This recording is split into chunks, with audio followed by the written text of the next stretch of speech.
Party جو آپ نے ٹکٹیں تقسیم کرنی ہے آپ کی وہ پلاننگ بھی آپ نے کی ہوئی ہے کہ اس حساب سے آپ جو ٹکٹ تقسیم کریں گے اس میں، کیونکہ لوگوں نے آپ کو ووٹ زیادہ دیا لیکن دوسرے اگر کینڈیڈیٹ ملتان کی بات کریں تو وہاں پر آپ کی جو پارٹی ہے وہ ہاری ہے، تو کیا آپ کو لگتا ہے کہ اس میں جو موروثی سیاست کا ایک عنصر تھا وہ آپ کی پی ٹی آئی کے لوگوں نے اس کو قبول نہیں کیا؟ ایک تو سر یہ بتا دیں، اور ساتھ ساتھ ایک ساتھ یہ چھوٹا سا کوشچن یہ بھی ہے کہ جو آپ کا 25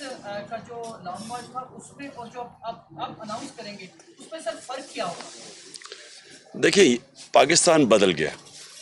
اور یہ جو وہ نواز شریف اور یہ زرداری 90 کی سیاست کر رہے ہیں ان کو پتہ نہیں ہے کہ ملک چینج ہو گیا،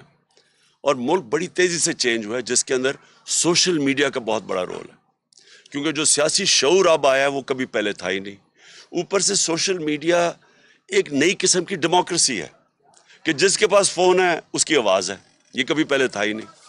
تو جو پرانے زمانے میں رہ رہے ہیں نا، یہ جو نواز اور زرداری، ان کا ٹائم ختم ہو گیا۔ میں یہ آپ کو بتا رہا ہوں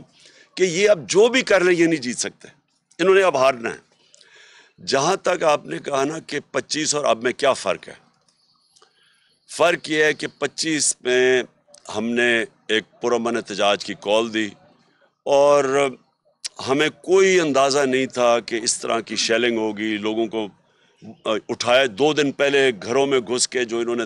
تشدد کیا گھروں کے اوپر، عورتیں تھیں وہاں، یعنی میں نے تو کبھی پاکستان میں ایسا نہیں دیکھا۔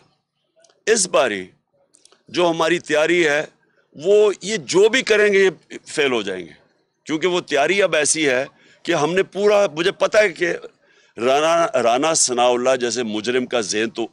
کسی بیوقوف کو بھی پتہ ہے کہ وہ اس میں عقل تو ہے ہی کوئی نہیں، وہ ڈنڈا مارو جی، یہ مارو یہ مارو، اور میں نے جو ڈرون کر دیا تو وہ اوپر سے یہ کر دیں گے۔ اس بیوقوف کو یہ نہیں پتا کہ اس کو موقع ہی نہیں مل رہا یہ چیزیں کرنے کا جو میں کر رہا ہوں اب۔ مائک لے لیں سر، مائک میں کوئی